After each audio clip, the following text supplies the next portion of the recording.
Unacademy.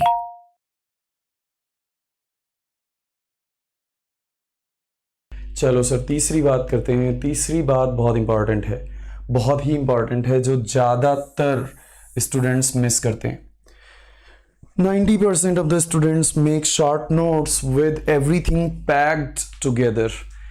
90% students short notes इस तरह से बनाते हैं कि सब कुछ पैक्ड होता है आपस में, और जब सब कुछ पैक्ड होता है आपस में तो चीज़ों को आइडेंटिफाई करना बहुत डिफिकल्ट हो जाता है मेरे हिसाब से। देखो, फिर से मैंने एक सैंपल लिया है, सेम इंफॉर्मेशन है दोनों जगह। फिर से हमें इस डिटेल में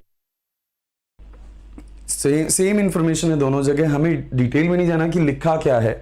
मैंने ये शॉर्ट नोट्स बनाए सिर्फ इस बात के लिए, समझाने के लिए कि सेम इंफॉर्मेशन को रिप्रेजेंट किया गया है दो तरीके से। Same information, properties of involute, properties of involute that has been represented in two possible ways।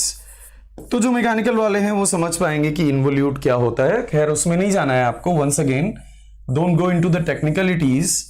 सो ये प्रॉपर्टीज को मैंने यहां पर दो तरीके से, सेम बातों को, बस यहां मैंने थ्योरी में लिखा है और यहां मैंने डायग्राम्स, इक्वेशंस और डायग्राम्स की अच्छी बात यह है कि आपको रटना नहीं पड़ेगा, आपको लॉजिक समझ में आएगा कि अगर कोई चीज हो रही है तो क्यों हो रही है, अगर कोई भी चीज हो रही है तो क्यों हो रही है। जैसे अगर बेस सर्कल का रेडियस बढ़ेगा, बेस सर्कल का रेडियस बढ़ेगा तो इन्वोल्यूट कर्व जो है वो सीधा होता जाएगा। ऐसा क्यों होता जाएगा, वो आपने, यही सेम बात आपने यहां पर लिखी है।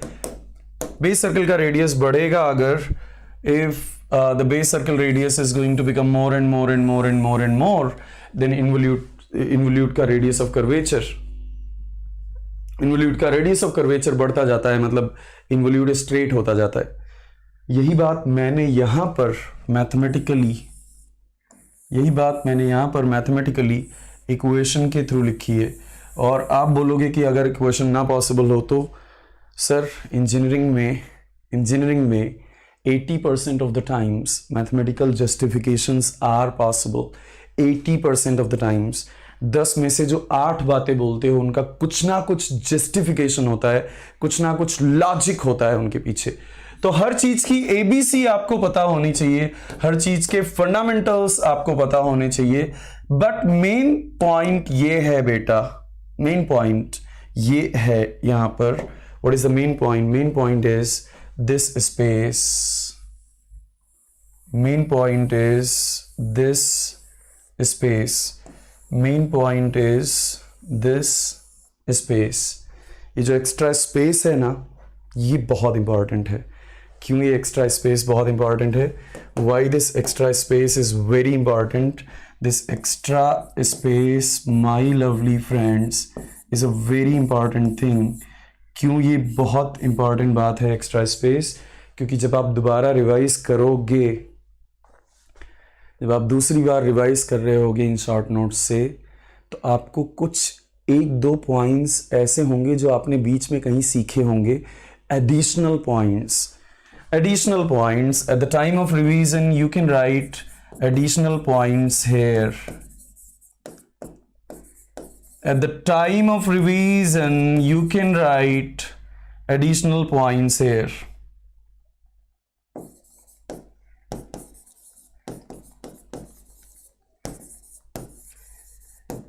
At the time of revision, you can write additional points.